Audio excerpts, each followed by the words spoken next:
हर हर महादेव। शुक्र प्रदोष व्रत कथा।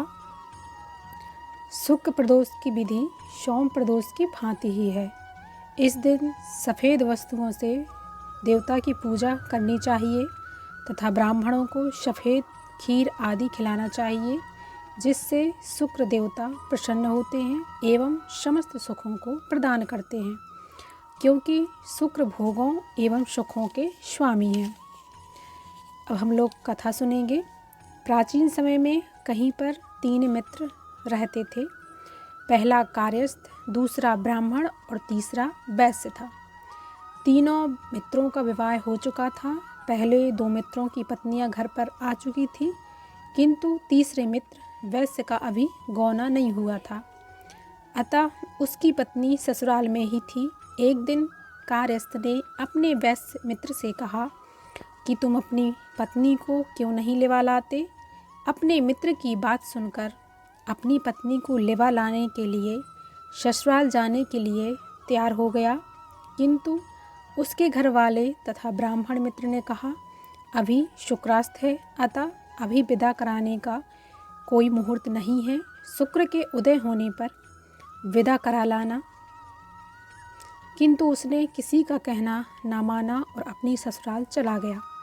दामाद को आता हुआ देखकर उसके ससुर ने आने का कारण पूछा। तब उस वैश्य ने कहा कि मैं अपनी पत्नी को विदा कराने आया हूँ।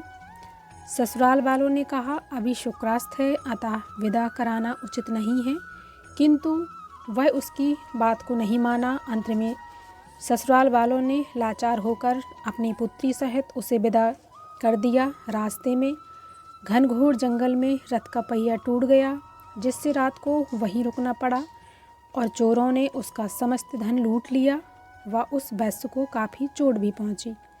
इस प्रकार के अनेक संकटों को सहन करते हुए जब वह लोग अपने घर पहुँचे तो वहाँ पर घर में प्रवेश करते ही एक जहरीले सर्प ने उस वैश्य को डस लिया और उसके शरीर में जहर फैल गया। वैश्य की दशा देखकर उसकी नववधू विलाप करने लगी। इतने में उसका ब्राह्मण मित्र आ गया। उसने कहा कि मेरे मना करने पर भी कि अभी शुक्रास्त है, विदा कराना उचित नहीं है, किंतु किसी का कहना ना मानकर इन्होंने विदा कराई है। इसी कारण इस प्रकार दुख का सामना करना पड़ रहा है।